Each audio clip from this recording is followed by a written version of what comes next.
संधानी धनुषर निकर। जैसा में तो मैं नीतू पंडित चंद्र आप सबका स्वागत करती हूँ।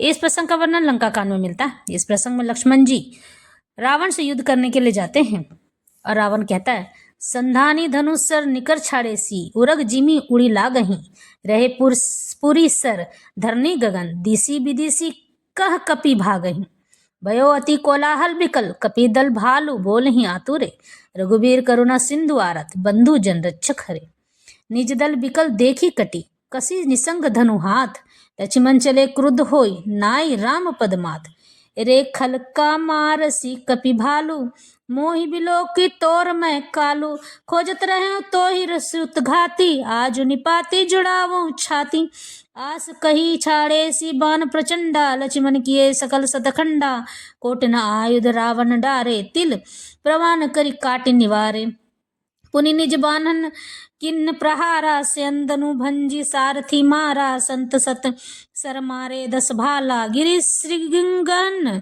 जनु प्रभिसि बियाला। उसने धनुष पर संधान करके बाणों के समूह छोड़े। वे बाण सर्प की तरह उड़कर जा लगते थे। पृथ्वी, आकाश और दिशा विदिशा सब जगह बाण भर रहे हैं।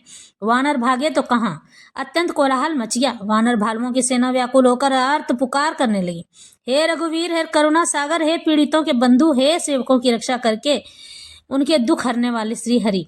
अपनी सेना को व्याकुल देखकर कमर में तरकस कसकर और हाथ में धनुष लेकर श्री रघुनाथ के चरणों पर मस्तक नवाकर लक्ष्मण जी क्रोधित होकर चले। लक्ष्मण जी के पास जाकर कहा, अरे दुष्ट वानर, भालुओं को क्या मार रहा है? मुझे देख, मैं तेरा काल हूँ। रावण ने कहा, अरे मेरे पुत्र के घातक, मैं तुझे को ढूंढ रहा था। आज तुझे मारकर अपनी छाती ठंडी करूंगा। ऐसा कहकर उसने प्रचंड बाण छोड़े। लक्ष्मण जी ने सबके सैकड़ों टुकड़े कर डाले। रावण ने करोड़ों अस्त्र शस्त्र चलाए। लक्ष्मण जी ने उनको तिल के बराबर करके काट कर हटा दिया। फिर अपने बाणों से उस पर प्रहार किया और उसके रथ को तोड़कर सारथी को मार डाला। रावण के 10 मस्तकों में 100 बाण मारे। वे सिरों में ऐसे बैठ गए मानो पहाड़ के शिखरों में सर प्रवेश कर रहे हों। पुनि सतसर मारा उर्माही, परे धरनी तल सुधि कछु नाही, उठा प्रबल पुनि मरुछा जागी, छाड़ी सी ब्रह्म दिन ही सो मसांगी। फिर 100 बाण उसकी छाती में मारे। वह पृथ्वी पर गिर पड़ा। उसने कुछ भी होश न रहा।